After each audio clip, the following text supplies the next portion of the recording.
Hello and welcome to our continuing coverage of the last budget of the Modi 2.0 government. It's an interim budget that will be presented at 11 a.m. IST Indian Standard Time, 5:30 a.m. GMT in just a short while from now by India's Finance Minister Nirmala Sitharaman. And a lot of speculation is built into it because, well, it's a budget just before the elections. I'm Gautam Roy and we'll be talking about it with my colleague Anand. Thank you, Gautam. Well, it's excitement that's slowly building up. Roughly around 2 hours still left for the interim budget to be presented. Lots of questions in the mind of all those watching this particular interim budget. Is there going to be some kind of relief that the middle class is looking forward to? Is the capex spend going to continue? The infrastructure push that the government has been doing for long, is that push going to continue? All this and lots more. We look forward as we deliberate, as we get that big ticket interim budget that we presented at 11 a.m. I am Anil Thomas, along with me Gautam, and we're going to take this forward. Let's first take a look at the top stories. India's Finance Minister Nirmala Sitharaman is set to present the interim budget. It's a large budget before the nation's parliamentary elections due by May.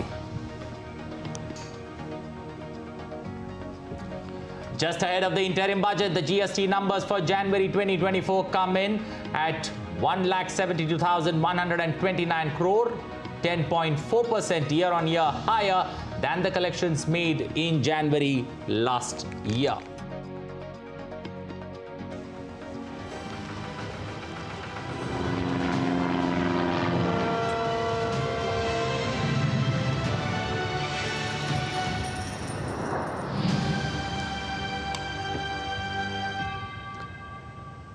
Well, the countdown to the Union Interim Budget 2024 has begun. India's Finance Minister Nirmala Sitharaman will be presenting the Interim Budget 2024 in the lower house of Parliament at 11 a.m. local time today. That's 5:30 a.m. GMT. Finance Minister Nirmala Sitharaman has reached the Ministry of Finance. That's the North Block building ahead of the presentation of the interim budget today. This will be her 6th budget presentation as the FM will be presenting her last budget for the current Lok Sabha. Like the previous 3 full union budgets, the interim budget of 2024 will also be delivered in a paperless form. The full union budget will be presented once the new government is elected, following the general elections which are due by, like I said, May this year.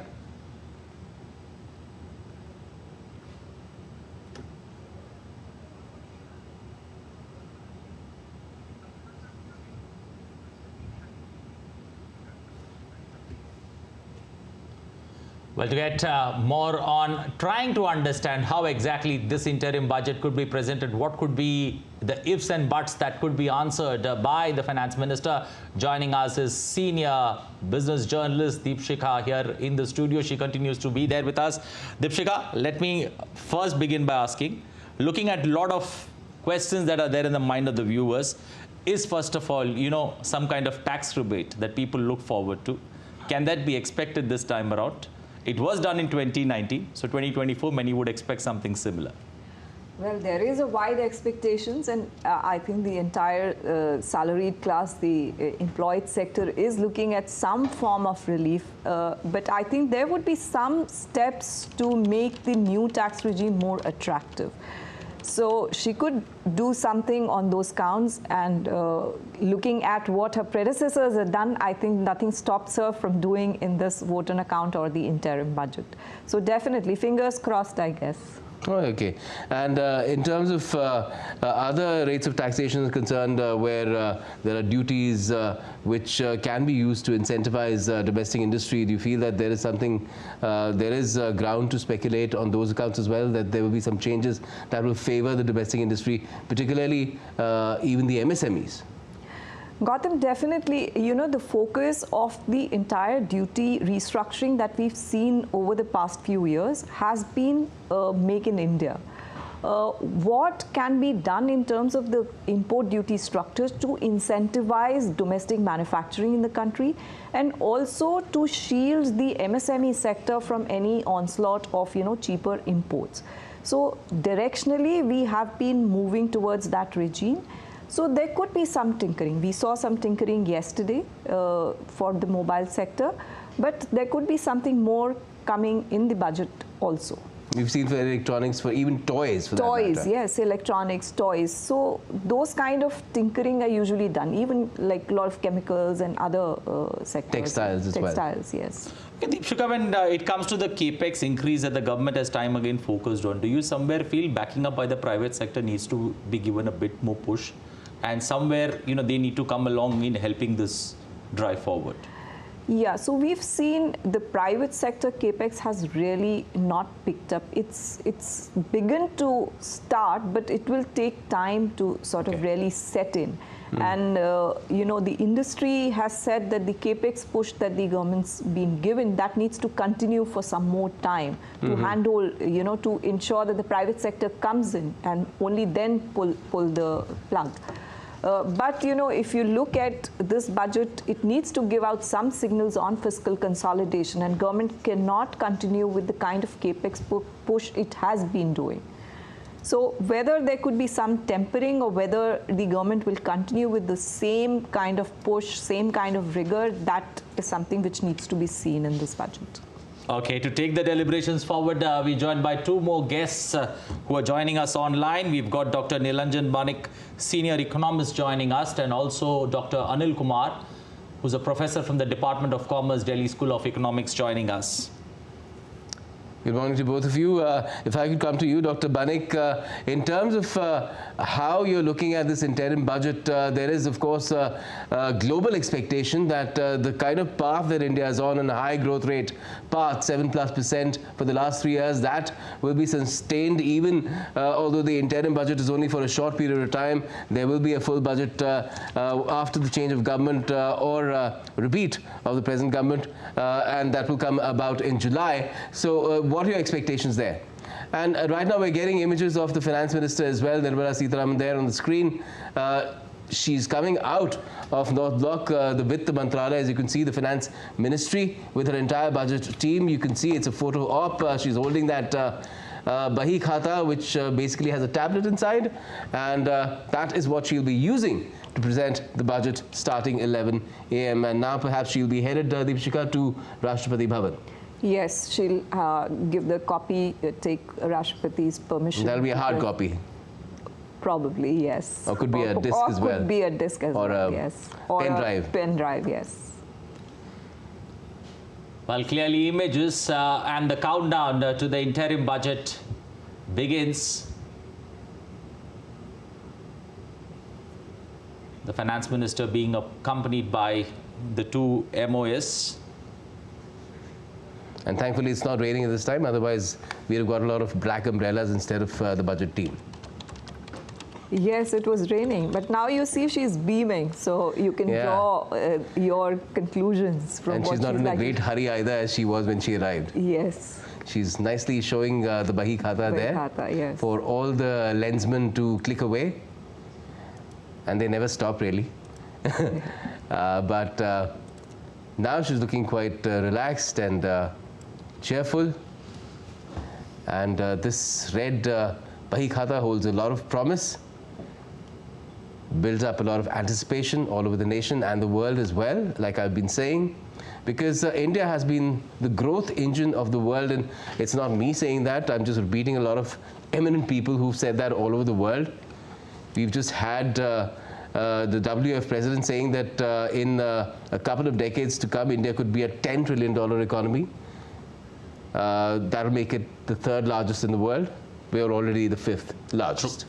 Well, clearly the finance minister leaving for Rashtrapati Bhavan, and from there on, after presenting the interim budget the details of which to the president, followed by a cabinet meeting, and then at 11, we're going to see the presentation of the interim budget there in the lower house of parliament that unfolds in a short while from now. We've got two guests there with us. Dr. Nilanjan Banik was answering a question when we last got him. Mr. Banik, please carry on. Yeah, so I don't think there is any problem with the headline macro numbers, because if you see what is happening with respect to the Indian economy, we are the only one of the largest economy in the world which is growing in excess of 7% for the last 3 consecutive years. Now, if you see, you've already mentioned about the tax collection, be it the corporate and direct tax collection, or for that matter, GST tax collection. This year, we are going to get a record tax collection. Now, what this is telling you that there is a robust business activities happening, and because of that, you see so much so of tax collection happening. In addition to that, if I want to throw in some other numbers, last year, almost 4 million cars got sold. In terms of two-wheelers, almost 16 million two-wheelers got sold.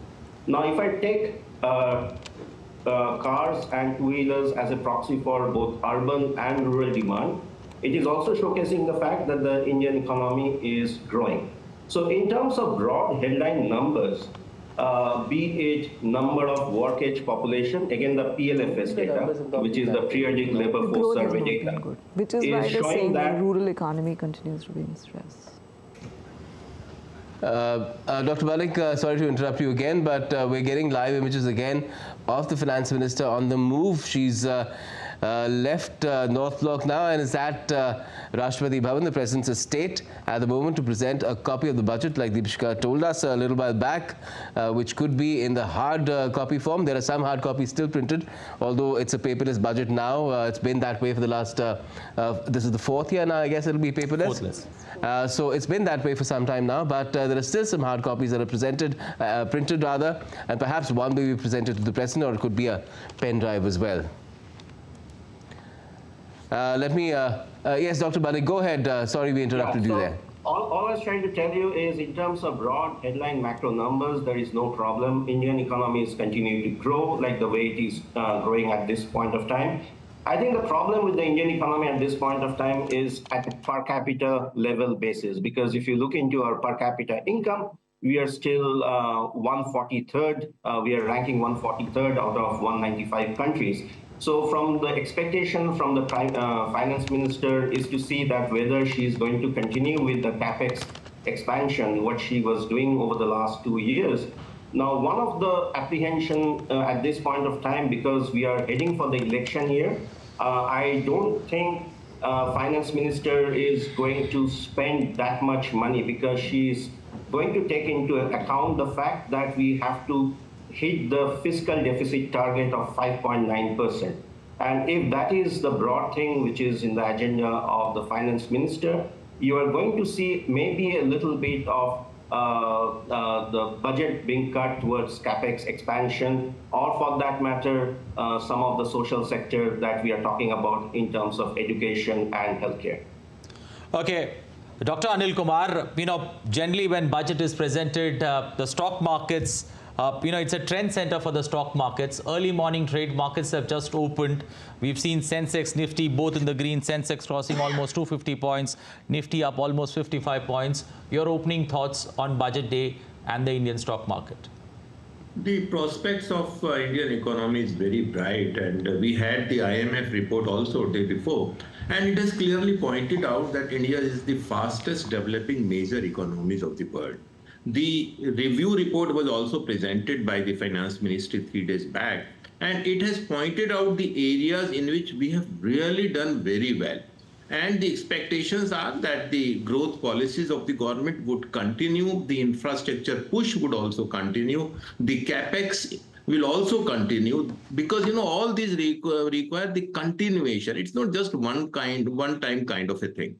Now, talking about the manufacturing sector, the way manufacturing sector is increasing, its share is increasing in the GDP. It is remarkable. Now, the manufacturing sector share is 16.92% of the GDP. Thanks to the PLI scheme, thanks to the reduction in the direct tax.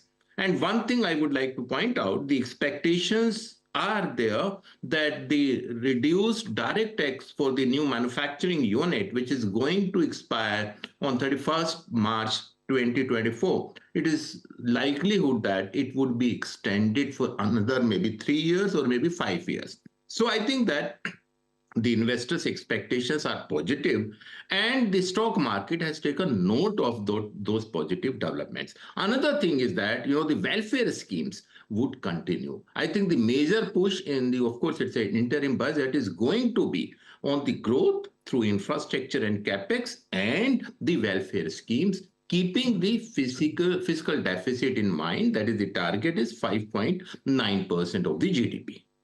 All right. And that is on course, Deepshika, for the overall target, which is to get it down to 4.5 by FY26? Yes, I think the idea is to get down to that level and take some measures right now. Start showing that, we are heading towards that target which we set for ourselves. And the kind of revenue figures that the government is getting, do you feel that that gives the leeway to the FM to do that? Yes, the revenues have been very robust, and if we expect the economy to sort of continue on this growth path and rise further, then definitely I think that leeway is there. But more importantly, I think the markets and others would be looking at what she does or what the government plans to do on disinvestment and monetization. Because if you want to continue with the capex push, the money has to come from somewhere, and you also need to show fiscal consolidation. So that money will need to come from monetization and disinvestment to an extent, because your tax revenues would be, limited to an extent. The rise can only fund because you also have welfare schemes coming around, the welfare expenditures also there, and apart from other expenditures.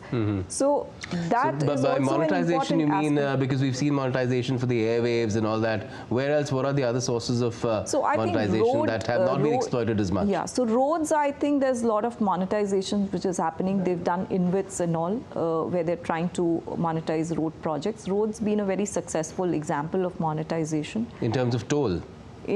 Toll roads. In terms of PPP that's coming? Not PPP. They've floated these InvITs where they're sort of monetizing, where the toll has been monetized. Railways monetization has been slow. Maybe they can do much more. So are the other sectors. All sectors need to sort of really push monetization forward now.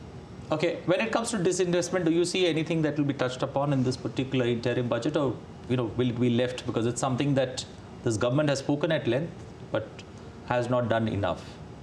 So I think in the disinvestment side, there's been a change in thinking in terms of how you want to proceed with it. Do you want to keep it as like a target? Why do you think that has happened? Because Air India was a case in point in terms of the kind of lessons that are to be learned in disinvesting a public sector company. Yes, Air India was a behemoth, to get disinvestment. Air India, I think it was a feat of sorts. Yes. To get an investor to buy. Totally. So I think that was an example, and I think that template has been created in the DIPAM, which handles the disinvestment. But also there is this realization that, such disinvestments take time. If you have to privatize a company, you have to really tick all the boxes, as Munmun said earlier. So these processes, they take time. So not really rush through privatization. Do smaller ones which can be easily done. Look at disinvestment not as a revenue generation or tied up to targets, but as value creation for that public sector unit. So like LIC was listed.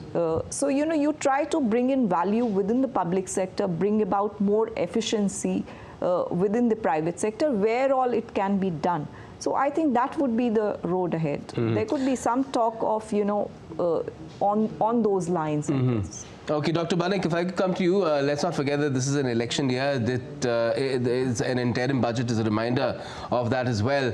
And when it comes to election years, there's talk of always, when budgets are concerned, giving relief to the common man, and the issues that the opposition parties tend to pick up to target the government, and their standard ones as well. Mehengai ho gayi, inflation is an issue, increasing inequality is an issue. Now, there are arguments that the government can put forward to counter those as well.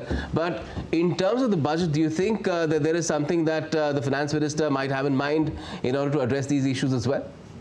First, let me start with the tax policy, because if you look into the percentage of population who are filing income tax, it is still very low. It's around 7.4%. out of which around 5.2% of the Indian population anyway don't pay tax because they are not coming under the tax bracket. So which kind of leaves around 1.2 to 1.5% of the Indian population who are paying tax. Now, if the finance minister is tweaking a little bit with the tax, it's not going to give essentially benefit to a large chunk of the population. Now, coming back to the issue related to rise in price, this year was a El Nino year in the sense that there were some climate events which led to a fall in agricultural production. And the finance minister should be mindful of the fact as to how to ensure or incentivize growing of crops which are climate resistant, or for that matter, can we put more money in terms of building more food processing unit or cold storage unit, which kind of will help the farmers in terms of volatility, in putting down the volatility of agricultural output that we are seeing. Additionally, I'd also expect to see some more money being given towards the insurance scheme so that the farmers can take benefit of that.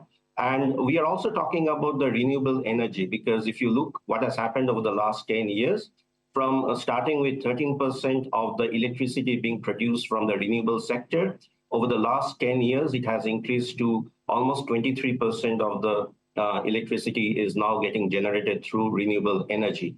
You should also keep in mind that India has now the fourth largest installed capacity for renewable energy. So we are doing really wonders when it comes to the renewable energy is concerned. And this is going to benefit not only the common man, but also the farmers, because as you see that in terms of potable drinking water, the water level is coming down. And therefore, one should also try to incentivize farmer to grow crops which do not use that much amount of water, you know. So all this thing, I'm expecting the finance minister to give more fund towards renewable energy, give more funds towards cold storage unit, building more cold storage and food processing unit, give more funds towards insurance scheme. That is going to help our farmers. Professor Anil Kumar, could the interim budget, especially spur, when it comes to ready to hire skill sets that people have, that kind of people with those skill sets that are necessary, do you see the interim budget taking care of them and giving, job creation in a big push? And employability as well. True. Yeah, it is very much expected because our Prime Minister has also identified the four classes. These four classes are the youth, the women empowerment, and the farmers and the poor. So I think that this interim budget has to be focused on these four classes. When it comes to the youth, the basic issue is that of providing of job. Of course, the government of India has been promoting MSME sector like anything. The boost to the MSME sector would continue, but at the same time, the focus on the manufacturing sector, which has the potential of creating job, that would also continue, and the reform process which has been started off would also be there. But at the same time, when the manufacturing sector is increasing, is expanding, there's need to enhance the skill set of the youth so that they are employable.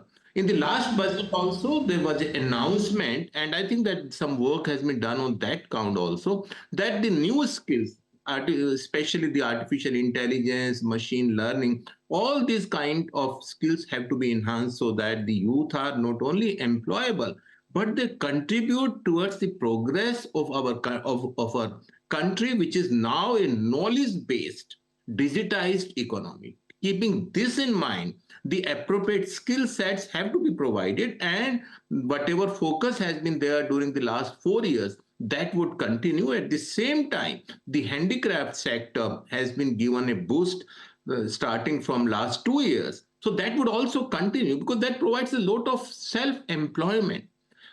Then talking about the self-help groups, which has the whose potential of increasing the income of the women, that would also continue, connecting the self-help group with the marketing channels, giving them the financial assistance and making them competitive. This is very much in the pipeline, and I think that in the interim budget, some announcements on this count should be expected.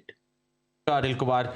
Moving forward, now we've got our correspondents there covering this budget from various angles for us, for our audience to understand and also for deliberate. We've got DD India correspondent Dibendu Mandal, who's joining us at this point from the CII building.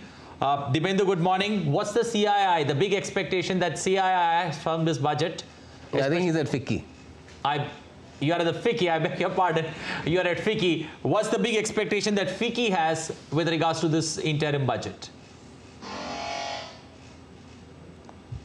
Well, of course, I'm at FICCI. The market is expecting, that there could be a lot of new announcements, specifically in the green energy sector, and also a push in the railway and infrastructure sector. These are some of the major sectors because remember, the government has been focusing on these crucial, important sectors for quite some time now. And also, if you look at the government's work in the last 5 years, a major work has been done in the green energy sector, also in the infrastructure and railway sector. Remember, the government is also rolling out a lot of new express trains. There would be requirement to build a lot of infrastructure in the railways. Also, the road infrastructure is something that the industry is looking at very carefully. Apart from this, there could also be some announcement in the agricultural sector. Remember, this is just an interim budget, and the full budget will only be presented after the new government is sworn in next year in somewhere between May and June. So therefore, there could be some announcements, and the industry is hopeful that there could be some new announcements in these sectors such as infrastructure, green energy, as well as railways. But more clarity would, of course, come into the budget once the full budget is here in sometime in June. Yes, certainly, Dibendu. Stay at FICCI and keep giving us update in terms of industry's expectations just ahead of the budget.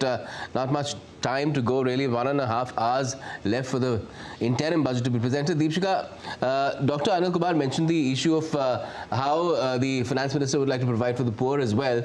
Now, we had very interesting numbers coming in from Niti Aayog just a few days back, according to the multidimensional poverty index, how almost 248 million people have been pulled out of poverty over the last 9 odd years. Now, that is a very good indication for the general state of the economy, but still, that does leave out some people who are still not there where the rest have come. And how can that issue be addressed by the finance minister? I think the focus of this government has been very clear. Cash transfer, the support scheme, free food for all, it has already been extended for 5 years. So those interventions are continuing. I think that realization was there, which is why the free food scheme was continued for 5 years. So those kind of interventions, support measures in terms of income transfers, some targeted income transfers like we discussed for women maybe, could possibly come about depending on what the fiscal situation is entirely. So I think the government, the focus has been you do capex, you push manufacturing, you create job creation in the country, which will sort of lift the poor out of the poverty along with support measures. And I think that is a policy intervention. That kind of intervention will continue for some time. Also the issue of equity as well? Absolutely. I think these interventions which are there, they are aiming to create that equity, bring about that equity. Because if you're providing free food, there are other support measures which are there. They're aimed at bringing about that equity. And these are targeted interventions? These are very targeted interventions. So we're talking about, social sector, unorganized sector pensions. We're talking about, healthcare spending, which is likely to go up. And also, subsidized medicines or Ayushman Bharat. So those are essentially aimed at bringing about equity in the various sections of the society. Okay. Less than 90 minutes left for the interim budget to be presented, and India's finance minister will present that interim budget. Today, this will be the last budget before the parliamentary elections for India's lower house of parliament. As the country is achieving new heights of development, people associated with different sectors have high hopes from this interim budget. India's Finance Minister Nirmala Sitharaman is all set to present the interim budget on Thursday. Finance Minister's budget on February 1 would come at a time when country is consistently progressing and reaching new heights of development. Prime Minister Narendra Modi urged all members of Parliament to act in the best interest of country during budget session. साथियों, मुझे विश्वास है कि देश नित्य प्रगति की नई नई ऊंचाइयों को पार करता हुआ आगे बढ़ रहा है। सर्वस्पर्शी विकास हो रहा है, सर्वांगीण विकास हो रहा है, सर्वसमावेशक विकास हो रहा है। ये यात्रा जनता जनार्दन के आशीर्वाद से निरंतर बनी रहेगी। Major structural reforms taken by the government in last 10 years have helped in transforming the country from fragile 5 to a top 5 economy. India emerged as the fastest growing major economy, consistently maintaining a growth rate of over 7.5% for 2 consecutive quarters. Make in India and Atmanirbhar Bharat campaigns have become India's strengths. During the last decade, there has been a 5-fold increase in mobile phone manufacturing. Today, India is the world's second largest producer of mobile phones. A few years ago, India used to import toys. Today, India is exporting made in India toys. The country now has one country, one tax law in the form of GST. Number of people filing income tax return has increased. Government has ensured macroeconomic stability. Today, India has forex reserves in excess of $600 billion. India's exports have increased from about $450 billion to more than $775 billion. Investors, traders, and common man have high expectations from the budget. People in every sectors, including health, agriculture, education, and defense sectors, are eagerly awaiting the presentation of interim budget. A greater participation of the private sector in defense production. This can actually boost defense production to such an extent, and it will lead to an Atmanirbhar Bharat in defense production. And as we speak, a year down the line, India happens to be one of the fastest growing electric vehicle market in the world. We have grown at a growth rate of 50%, wherein the world has grown by roughly around 30-31% in terms of the growth in the electric vehicles. So this is one industry which will significantly contribute towards achieving the net zero commitment that we have made for ourselves till 2070. And this is one industry which cannot be missed by the Honorable Finance Minister when she comes out with the budget or the interim budget declaration. Thursday's budget will be an interim budget since election time is near. On a high note, Prime Minister Narendra Modi expressed hope that his government will present full budget for the country after the formation of the new government. Bureau Report, DD India. So there you heard some of the expectations that have been doing the rounds just ahead of the interim budget. Even if you look at what former Chief Economic Advisor K. Subramaniam had to say about it, he's pretty much said that since the economy is doing pretty well, going on a growth path of 7+%, 7.3% is what the latest number that had come through in the NSSO. He said that much of the good work will be carried forward. चूंकि अर्थव्यवस्था जो है काफ़ी अच्छी स्थिति में है, 7.3% का जो विकास दर है वो आने की संभावना है, तो मेरे अनुसार सरकार जो है पिछले सालों में जो की है उसी को आगे बढ़ाएगी. Well, Chief Economic Advisor to the Government of India, V. Anantha Nageshwaran, in an exclusive conversation with DD India, also spoke about how capital expenditure has grown 3 times since the financial year 2015. A long-term trend, and a number of airports have doubled, national highways have almost increased by 50%, and the metro rail network has also expanded. Emphasis on capital expenditure predates these last 2 financial years. It has been rising ever since FY15, 2014-15. And if you include union government and public sector enterprises and grants for capital expenditure, the expenditure has grown by more than 3 times from around, I'm just quoting from memory, from around 5.5 lakh crores to about 18 point something lakh crores. So capital expenditure thrust is not a phenomena of last just 2 years, but much longer than that.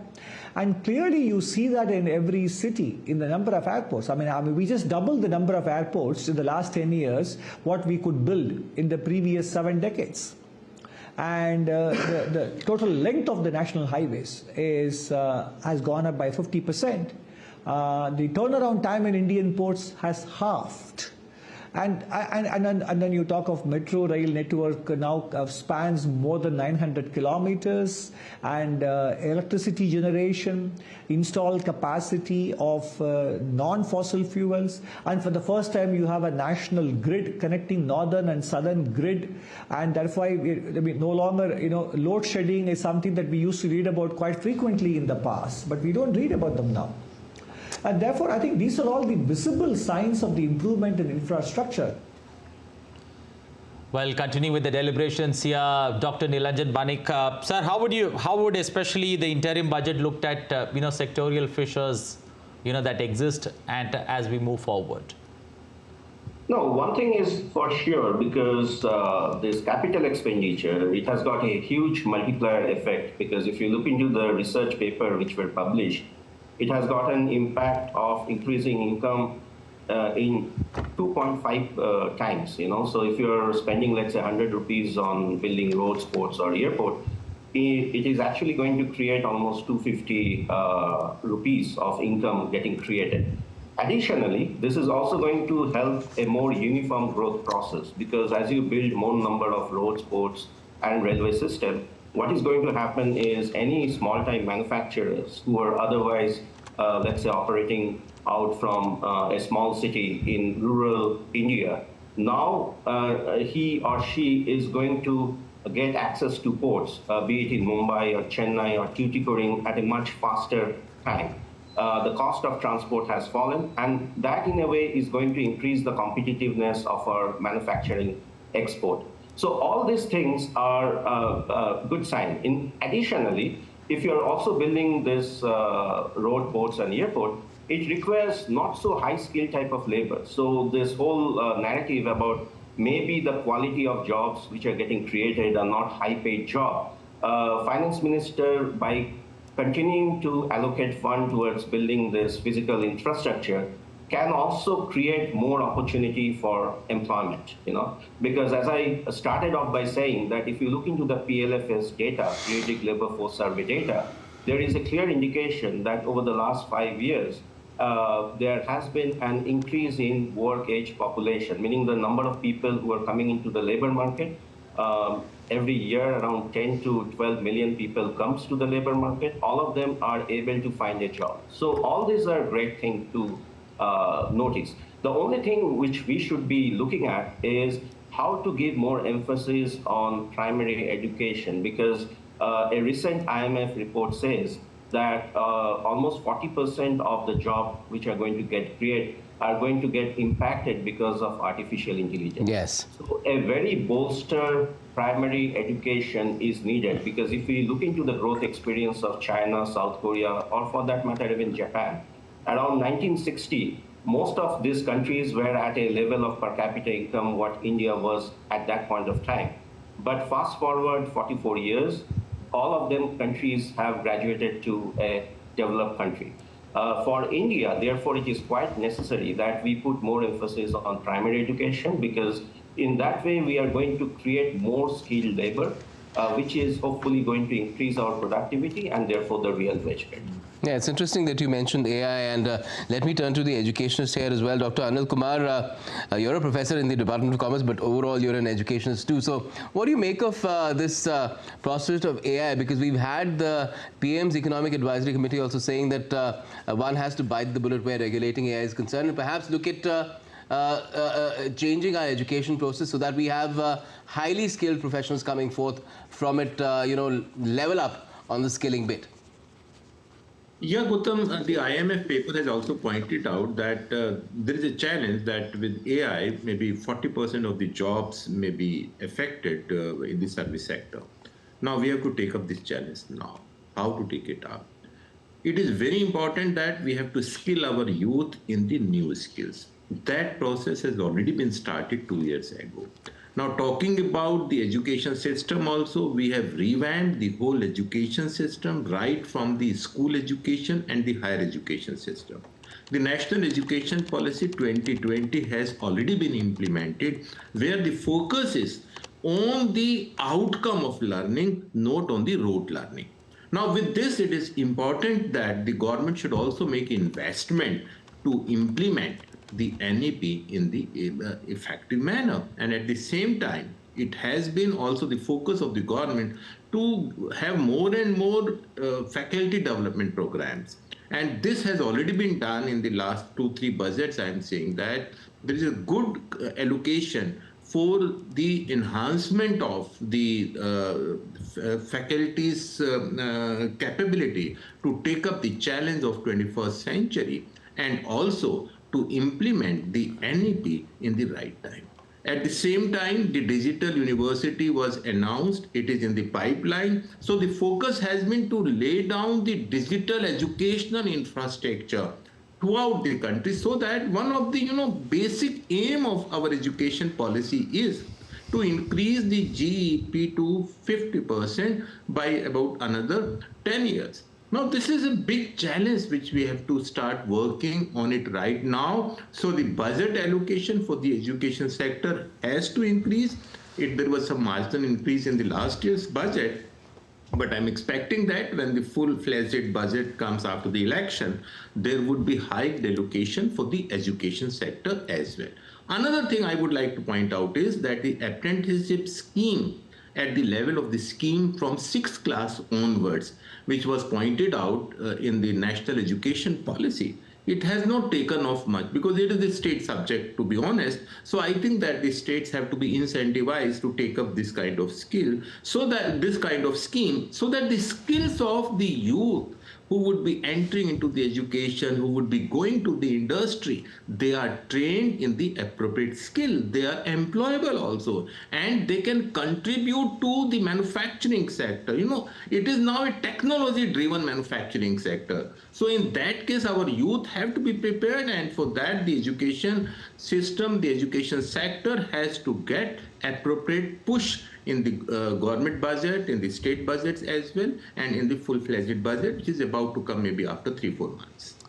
Okay, let's also get reactions from across the length and breadth of the nation. Let's first head to the financial capital of India, Mumbai, where I've got my colleague Shishir Shilar standing by to get us the latest.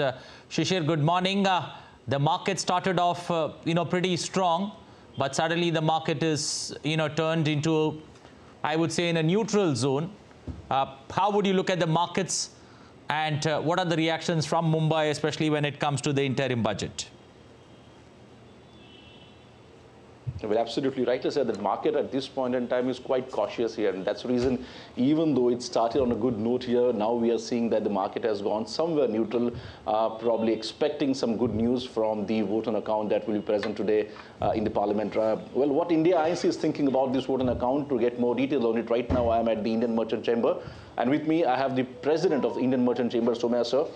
So welcome to DD India. Thank you. Well, the most important question today is that what the India INC is thinking from this budget, even though it is a vote on account, but what is the expectation from this vote on account? Thank you for having me. I think it is an interim budget. I think it is an important point for the government to state what it has done and underscore what it plans to do in the future. If you look at what the government has done in the overall geopolitical situation of the previous pandemic, it has brought, in spite of these difficulties, India to be the 5th largest economy in the world and growing at 6.5%. So I think the push on infrastructure will continue with greater emphasis on infrastructure. The private sector participation in the economy can go forward. We also think that the opportunities are there for manufacturing, because the world is looking at India in a much more positive way. There is a China +1 strategy that many other countries are looking at. And we would hope that in this Atmanirbharta strategy that the government has, the government will further add to simplifying business, take further steps to what it has done in the past, and also give the Indian manufacturing industry a leg up to even protect it from cheap imports that might be coming from elsewhere. Well, the Indian government is trying to strike a balance between the fiscal discipline also. At the same time, you're focusing on some of the social welfare programs. The government is spending heavily on it. What do you think probably this time around also on vote on account and probably going forward would be the path of the Indian government and what India and how India is actually looking at it? I still think we have to look at it in the overall context of the geopolitical tensions and the pandemic that preceded it. I think the Indian government has done well to keep the country growing and keep the inflation under check. And also I think that the fiscal policy has worked in tandem with the monetary policy to keep us ready to become the third largest economy in the next few years. Absolutely. One of my colleague actually asked me this, that how Indian market is doing. We all know that the Indian market has emerged to the fourth largest market, share market in the world here. We just left Hong Kong behind now. Most of the retail investors and FIs also invested heavily into it. How do you see the probably growth of the Indian share market and stock market going forward? I think the future is bright. India has a young population. It has a growing population. It's rapidly urbanizing, and rapidly with a 6.5% growth, more and more people are going to improve their levels and standards of living. With increase in standards of living will come increases in consumption and also in savings, and that can only help. Savings can go in two places. One is in fixed, and also the other is in the stock market. And the population will definitely want to benefit from the growth of the economy. So I think the future is bright. Absolutely. And looking at the financial education at this point in time, the Indian population probably investing more into stock market, and we may see that the number will increase in future as well. We're seeing that the SIPs are also continuously going higher month on month. So I think, it is a part of the India growth story, and it is based on domestic market, domestic demand, domestic consumption. My last question to you, that which are these sectors are probably you're looking forward that will be a brighter spot from India's economic perspective is concerned, and will also get quite a good attention in the budget or vote on account as well? I think we have to look at a spectrum. India is still an agrarian economy. So agriculture can be looked at also as a sunrise industry from the past. There is a great possibility of increasing yields and increasing, the base of and that will also help increase and broad base the larger population, benefits of the larger population. And then the other end of the spectrum is space. We've just seen India's work in space. Now, and all things in the middle. So India will have to help the demographic dividend of the country so that skilling takes place. The skilling takes place so that our young population can participate from the sectors such as agriculture, manufacturing, services, defense, space, and also inculcate and further incubate a startup environment. Well, live visuals there at this point of time. The Finance Minister leaving Rashtrapati Bhavan at this point of time headed straight to Parliament. That's a new Parliament House, which is now in use. The new Parliament building was inaugurated last year or last year, late last year, sorry. Well, after reaching the new Parliament building, this particular interim budget will be presented before the... Will there be a cabinet meeting as well? Yes. There will be a cabinet meeting, and an approval from the cabinet is needed, after which the interim budget will be presented at 11 a.m. sharp in the lower house of Parliament. There you see, that's the cavalcade of the Indian Finance Minister moving into Parliament House, where the interim budget will be presented in just a little over an hour from now at 11 a.m. IST, 5:30 a.m. GMT. This is a sight that one sees annually on the 1st of February, the morning of the 1st of February. Things have changed a bit, but because of all the construction that has happened in this area. But there you go. These are some hard copies that very few of them are now printed. They're also being brought to Parliament House because the budget has been paperless for the last 3 years. This will be the fourth paperless budget. The Finance Minister will be reading it out in the Lok Sabha, the lower house of Parliament, using a tablet. But there are still some hard copies that are printed largely for the purpose of keeping record, and they're distributed as well in a very limited way. But most of it is in soft form. They're distributed in pen drives or in discs, CDs, and That's what we're seeing right now on the screen. We were with Shishir Shelar in Mumbai. Go ahead, Shishir. I'm told that Shishir is no longer with us. Deepshika? Well, Shishir was talking about the mutual fund industry, the SIPs that were growing, fast and steady. Deepshika, how does the mutual fund industry in particular look at this particular interim budget? Are they looking for some kind of relief, or do they seem happy with the way things are moving? I think they're happy with the way things are. They would look for just stability and no shocks per se. Okay. But I think more importantly, like I said earlier, they would look for signals on fiscal consolidation. Okay. And continued push to capex.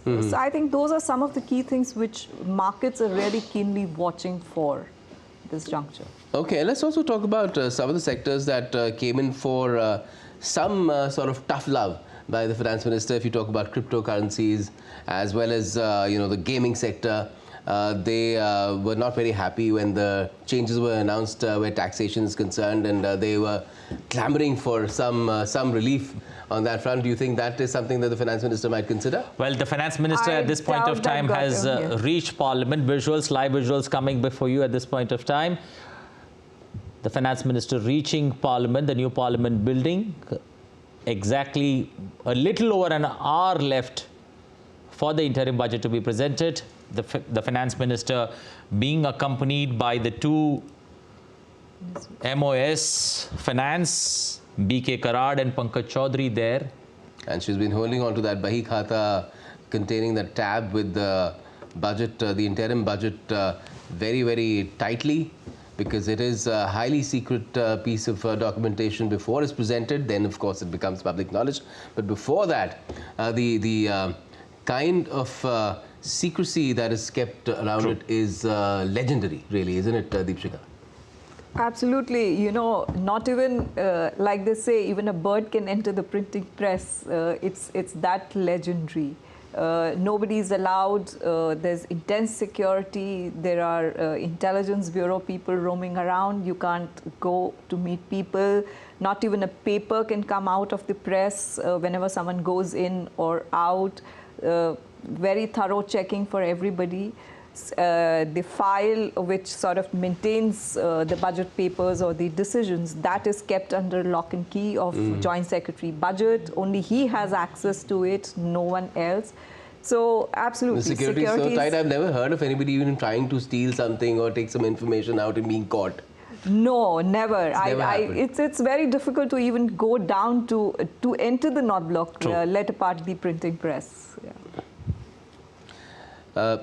We still have our guests with us. Well, the two guests, Dr. Anil Kumar and Nilanjan Banik, there with us. Let me head to Dr. Banik now. Dr. Anil Kumar, who's also a professor.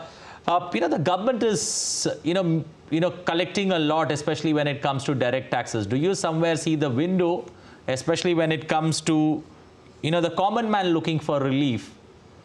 Some big announcements that we can expect today.